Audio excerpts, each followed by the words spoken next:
श्री दुर्गाय नमः। श्रीमद्देवी भागवत महापुराण तृतीय स्कंध अध्याय 20 और 21।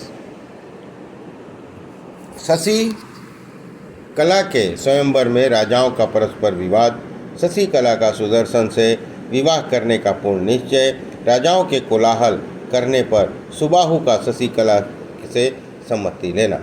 व्यास जी कहते हैं, महाभाग, उस समय केरल नरेश यूँ कहने पर राजा युधिजीत ने कहा, राजन, आप निश्चय ही राजाओं में सत्यवादी और जितेंद्रिय हैं। नीति सही यही है जिसे आप कह चुके हैं, परंतु कुलीन वंश से संबंध रखने वाले राजन संभ्रांत राजाओं के रहते हुए इस कन्या को कोई अयोग्य व्यक्ति ले जाए, क्या यही न्याय आपको पसंद है? सिंह के भाग को सियार खा ले, इसे कैसे उचित माना जा सकता है? आप ही सोचिए, यह सुदर्शन क्या इस कन्या को पाने के लिए योग्य है? महाराज, ब्राह्मणों का बल वेद है और राजाओं का बल धनुष से संबंध रखता है। इस अवसर पर मैं अभी जो कह रहा हूँ वो अन्याय है। राजाओं के विवाह में बल के मूल्य की ही प्रधानता विख्यात है, अतः यहाँ भी जो अधिक बलवान है वो इस कन्या रत्न को अपना ले। शक्तिहीन कभी भी इसे नहीं पा सकता, अतएव प्रण करके राज्य कुमारी का विवाह हो।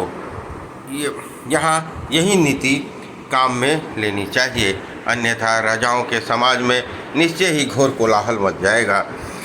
इस प्रकार राजाओं में परस्पर विवाद हो रहा था। उसी समय सभा भवन में महाराज सुबाहु बुलाए गए।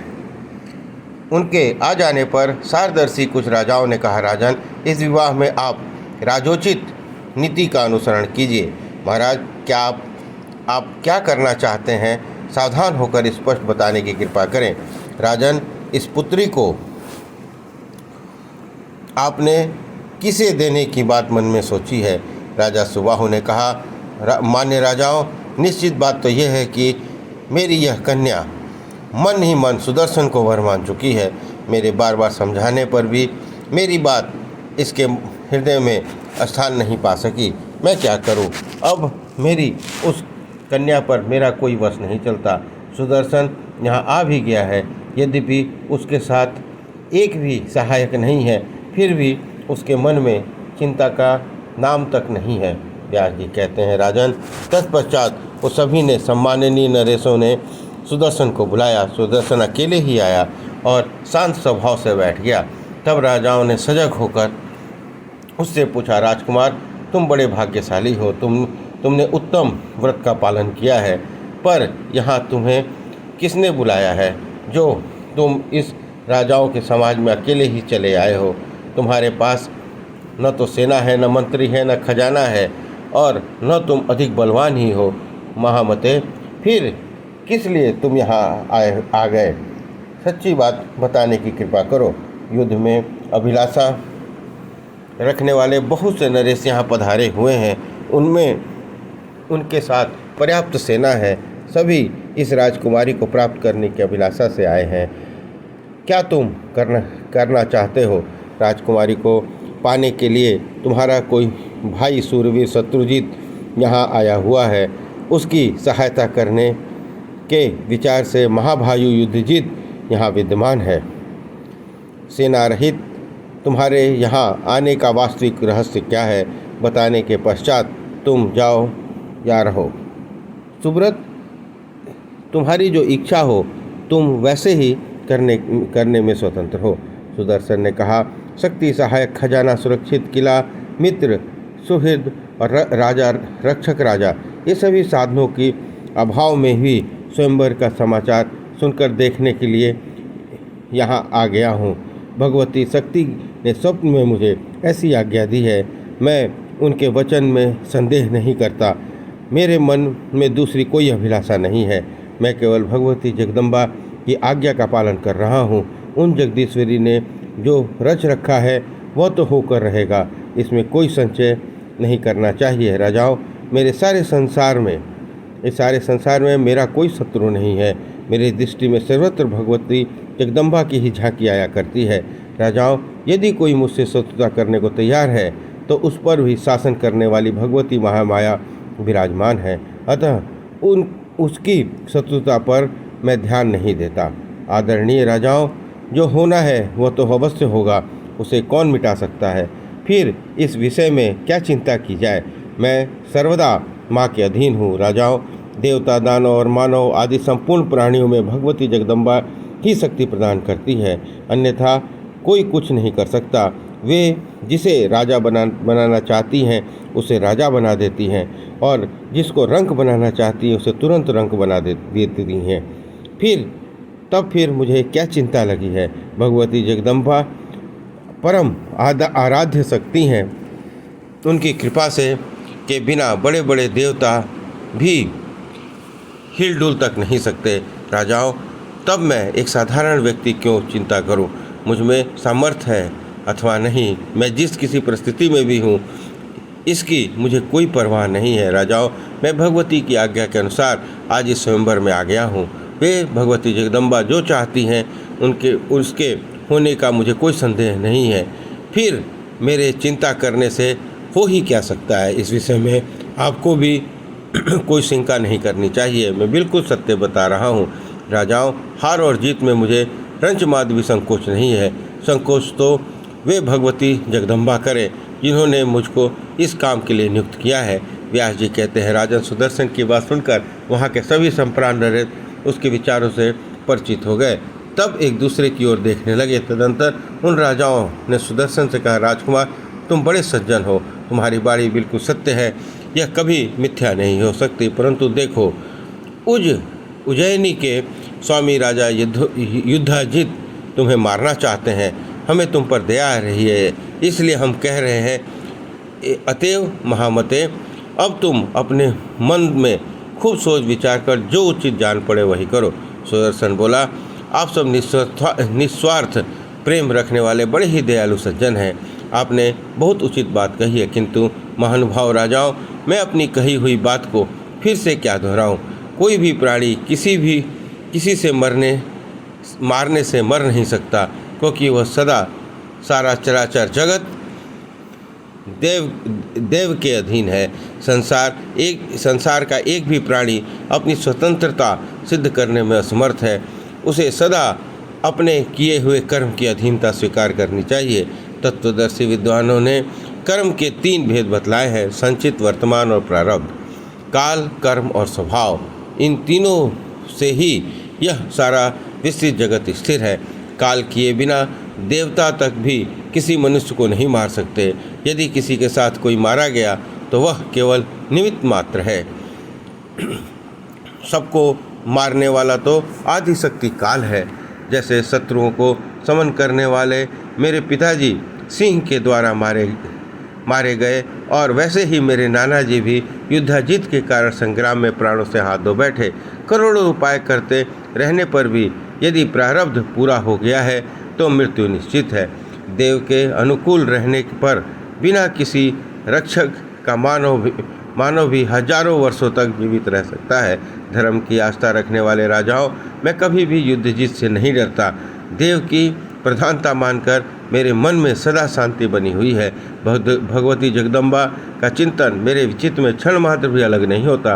विश्व को उत्पन्न करने वाली वे भगवती मेरा कल्याण अवश्य करेंगी। पूर्व जन्म में जिसने अच्छा अथवा बुरा कर्म किया है उसका फल भोगना तो अनिवार्य ही है। फिर अपने किए हुए कर्म के भोग से विवेकी पुरुष क्यों भय करें। अपने उपार्जित कर्म के फलस्वरूप दुख आने पर घबराहट उत्पन्न हो जाती है। इस कारण वह मानव निमित्त कारण के साथ बैर रखने लगता है। उस बुद्धिहीन जन की भांति मैं कभी अपने हृदय में बैर, शोक, भय का स्थान नहीं देता। अतः राजाओं के इस समाज में मैं निर्भीक होकर आ गया हूँ। भगवती जगदम्बा की आज्ञा से इस सर्वोत्तम स्वयंवर को देखने की इच्छा से मैं अकेला ही चलाया। मैं भगवती के वचन को ही प्रमाण मानता हूँ, दूसरे किसी को नहीं जानता। उन्होंने जो सुख दुख का विधान कर दिया है वह अवश्य भोगना पड़ेगा। माननीय राजाओं, युद्धाजित सुखी रहे। मेरी कोई शत्रुता नहीं है। व्यास जी कहते हैं, इस प्रकार सुदर्शन के कहने पर राजाओं के मन में बड़ी प्रसन्नता हुई। वे सभी अपने स्थानों पर पधार गए और सुदर्शन भी डेरे पर आकर शांत चित्त से बैठ गया। दूसरे दिन शुभ मुहूर्त में राजा सुबाहु ने अपने भव्य भवन पर राजाओं को बुलाया। अनेकों उत्तम मंच बने थे, उन्हें अद्भुत बिछौनों से सजाया गया था। मनोहर अलंकारों से अलंकृत नरेश आकर उन मंचों पर बैठ गए। अलौकिक वेशधारी वे राजा लोग ऐसे प्रतीत होते थे मानो विमान पर बैठे हुए देवता हो। बैठने पर उनकी छवि खिल उठी। सभी स्वयंवर देखने की इच्छा से बैठे थे। सबके मन में यह बात विशेषता आतुरता थी कि कब वह राजकुमारी आएगी और किस प्रख्यात पुण्य भाग्यवान श्रेष्ठ नरेश को वरेगी। राजकुमारी आदि संयोग व सुदर्शन के गले में माला डाल देगी तो निस्संदेह राजाओं में युद्ध छिड़ जाएगा। मंच पर बैठे राजा लोग यूँ सोच रहे थे, इतने में ही महाराज सुबाहु के भवन पर बाजों की गगनभेदी ध्वनि बजने लगी। उस समय राजकुमारी स्नान करके आई थी, वस्त्र आभूषणों से सुसज्जित थी। उसके गले में दोपहरिया के फूल का हार सुशोभित था। उसने रेशमी साड़ी पहन रखी थी। विवाह के धारण करने योग्य सभी पदार्थ उसके शरीर की शोभा बढ़ा रहे थे।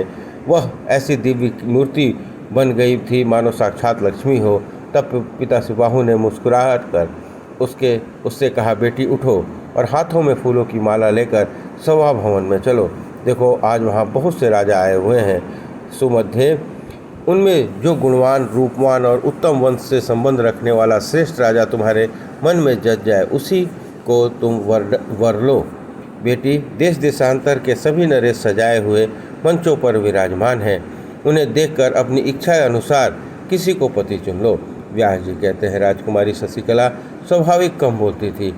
पिता अपना विचार व्यक्त कर रहे थे, फिर उसने अपने प्रिय मधुर वाणी से उनका धार्मिक भाव स्पष्ट कर दिया। शशिकला बोली, पिताजी, मेरा यह निश्चय है कि मैं उपस्थित राजाओं के सामने नहीं जाऊंगी। काम के सजीव पुतले उन नरेशों के समक्ष दूसरी स्त्रियां भले ही जाया करें। पिताजी, मैं धर्मशास्त्र में यह वचन सुना है कि स्त्री केवल एक पति पर ही अपनी दृष्टि डाले, किसी भी दूसरे पर कदापि नहीं। अनेकों पुरुषों के सामने जाने वाली स्त्री का अस्तित्व सुरक्षित नहीं रह सकता, क्योंकि उसे देखकर सभी के मन में संकल्प उठने लगता है कि वह मेरी पत्नी बन जाए। जब कुलीन स्त्री भी हाथ में हार लेकर स्वयंवर में पहुँचती है, तब ठीक उसकी वही स्थिति हो जाती है जैसी किसी कुल्टा की होती है। जिस प्रकार वैश्या हाट में जाकर वहाँ के पुरुषों को देखने के पश्चात उनके गुण दोष पर अपने मन में विचार करने लगती है और जैसे उसके मन में तरह तरह की भाव उठा करते हैं, निष्प्रयोजन भी वासना युक्त पुरुषों को देखना उसका स्वभाव बन जाता है। क्या वैसे ही मैं भी स्वयंवर में जाकर वैश्यावृत्ति को अपना लूँ? क्या अब मैं पूर्वजों के बनाए हुए धर्म का पालन नहीं कर सकूँगी? मेरा वहाँ जाना असंभव है। मैं तो नियम में अटल रहकर साध्वी स्त्री का जो धर्म है वह अवश्य पालन करूँगी। जिस प्रकार कोई साधारण स्त्री स्वयंवर में जाकर अनेक पुरुषों को पति बनाने के संकल्प उठाने के पश्चात किसी एक को चुनती है, आज वैसे ही मैं भी जाकर सबको देखूं और किसी को पति चुन लूँ, यह मुझसे नहीं हो सकता। पिताजी, आप राजाओं के सिरमौर हैं। आप जानते हैं मैं सुदर्शन को स्वामी बना चुकी हूँ। निश्चित रूप से मैं दूसरा विचार नहीं कर सकती। अतः आप यदि मेरा कल्याण चाहते हैं तो किसी अच्छे दिन विवाह की विधि संपन्न करके सुदर्शन के साथ मेरा समर्पण कर दीजिए। व्यास जी कहते हैं, राजन, तब शशिकला की बात सुनकर राजा सुबाहु का मन चिंतित होता। सोचा, कन्या ने कहा तो ठीक है, पर अब मुझे क्या करना चाहिए? अनेकों नरेश अपने सेवकों सैनिकों के साथ यहाँ आए हुए हैं। उनमें असीम बल है, सब मंचों पर बैठे हैं, उन्हें युद्ध करना भी अभिष्ट है।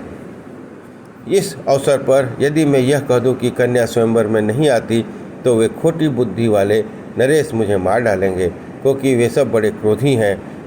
मेरे पास उनके समान न तो सेना का बल है, न सुरक्षित किला है, जिससे इस उत्सव के अवसर पर मैं उन सभी राजाओं को हराकर भाग सकूं।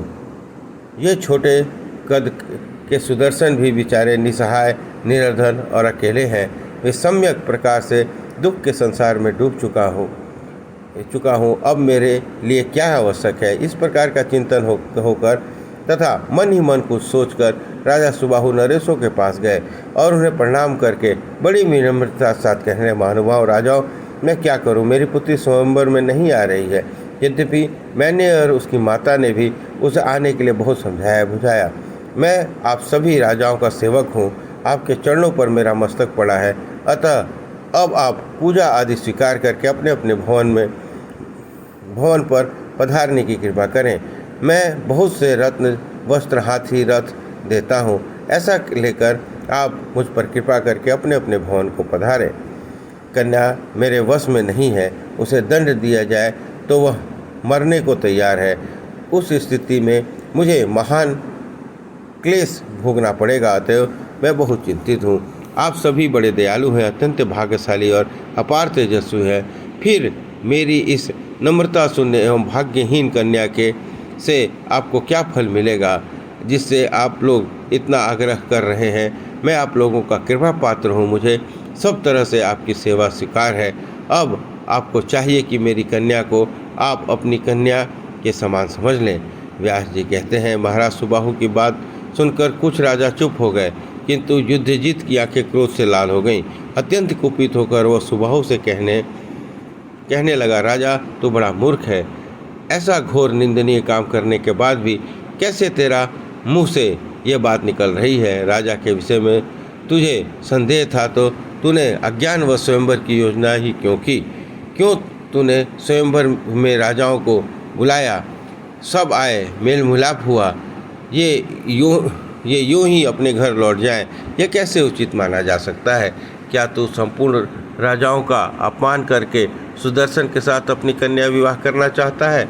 ऐसा बढ़कर नीचता और क्या हो सकती है? सुबाहु, कल्याण की इच्छा रखने वाले पुरुष को चाहिए कि पहले विचार कर तब किसी काम का प्रवृत्त हो। तूने बिना सोचे समझे ही कांड कर डाला है। भला बता तो, सेना और वाहनों से संपन्न इतने राजाओं को छोड़कर अब सुदर्शन को जमाता बनाने की कैसे तेरी इच्छा हो गई है? मैं अभी तुझ पापी नरेश को मार डालता हूँ। इसके बाद सुदर्शन भी मेरे हाथ के गाल में जाएगा। फिर मैं इस कन्या को अपने दौहित्र के साथ विवाह करूँगा, इसमें कोई संदेह नहीं है। मेरे रहते हुए दूसरा कौन है जिसके मन में इस कन्या को हरण करने की इच्छा उत्पन्न हो सके? फिर यह तनिक सा निर्धन और निर्बल छोकरा सुदर्शन कैसे गिनती में है? जब यह लड़का भारद्वाज जी के आश्रम पर था तभी मैं इसे मार डालता, किंतु मुनि के कहने पर मैंने इसे छोड़ दिया, किंतु अब इसे नहीं छोड़ूंगा। अब किसी प्रकार इस छोकरे का प्राण नहीं बच सकते। अतएव तू अपनी पत्नी और पुत्री सहित भली भांति विचार कर ले एवं अपनी यह लाडली सुंदरी कन्या का मेरे दौहित्र के साथ विवाह कर दे। मन को मुग्ध करने वाली यह कन्या सौंप कर तू मेरा संबंधी बन जा, क्योंकि कल्याणकामी पुरुष सदा ही चाहते हैं किसी महान व्यक्ति के आश्रय में रहा जाए। सुदर्शन राज्यहीन और असहाय है। प्राणों के समान प्यारी अपनी इस सुंदरी कन्या को उसे देकर तू किस सुख की इच्छा करता है?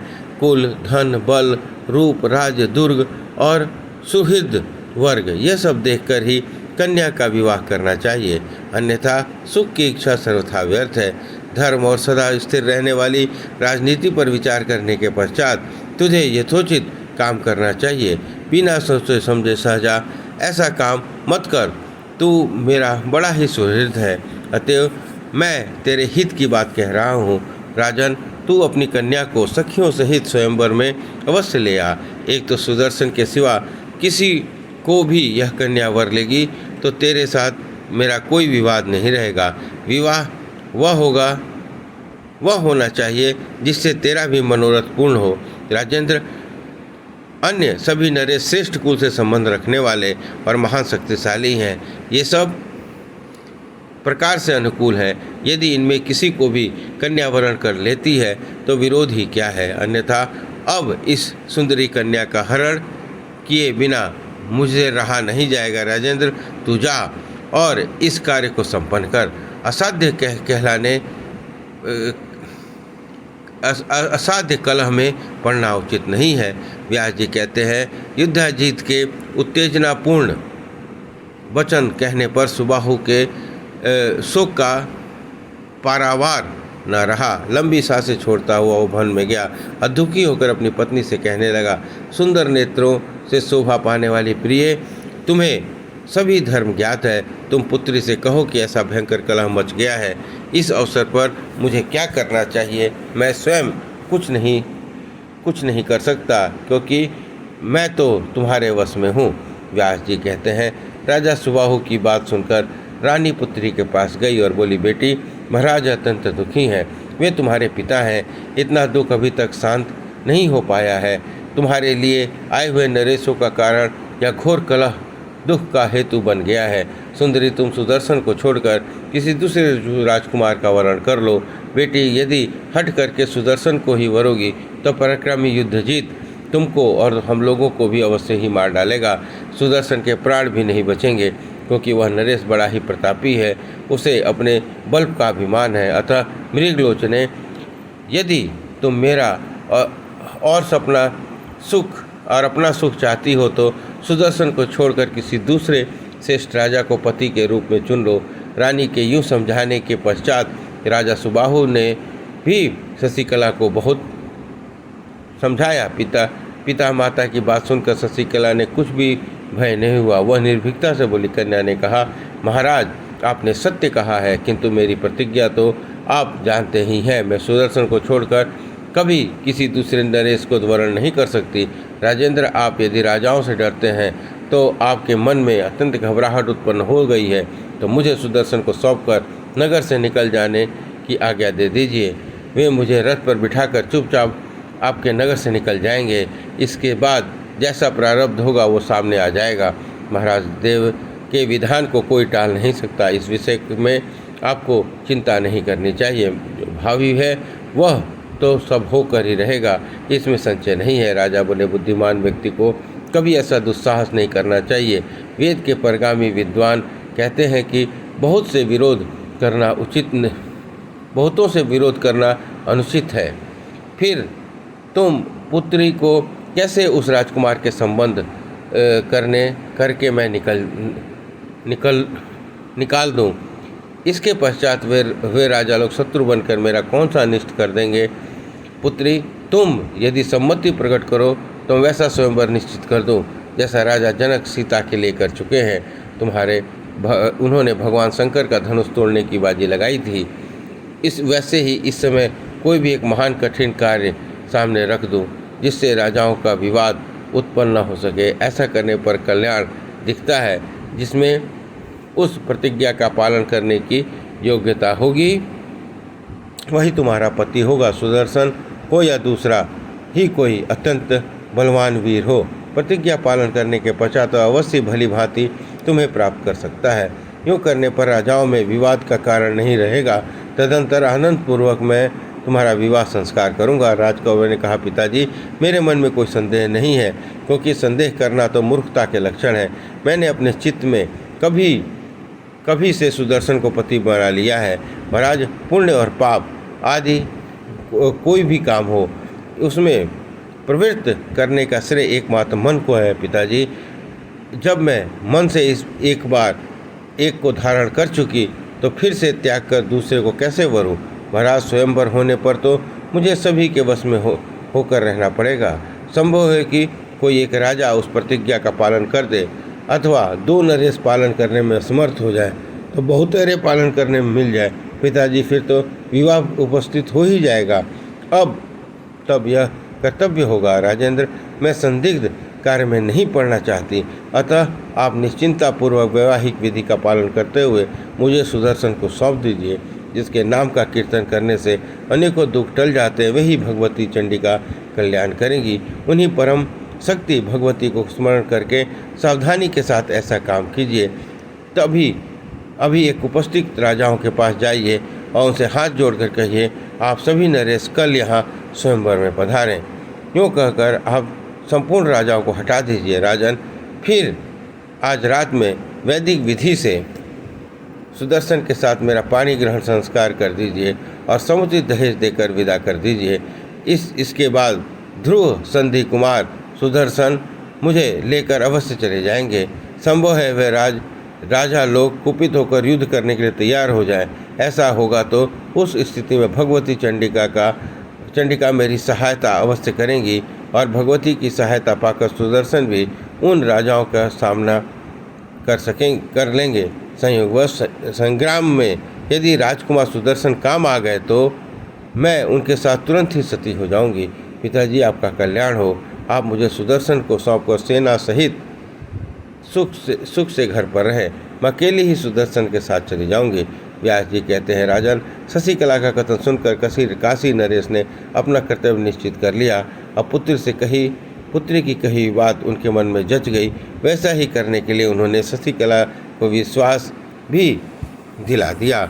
इस प्रकार श्रीमद् देवी भागवत महापुराण तृतीय स्कंद अध्याय 20 और 21 संपन्न हुआ। बोलिए दुर्गा माता की जय।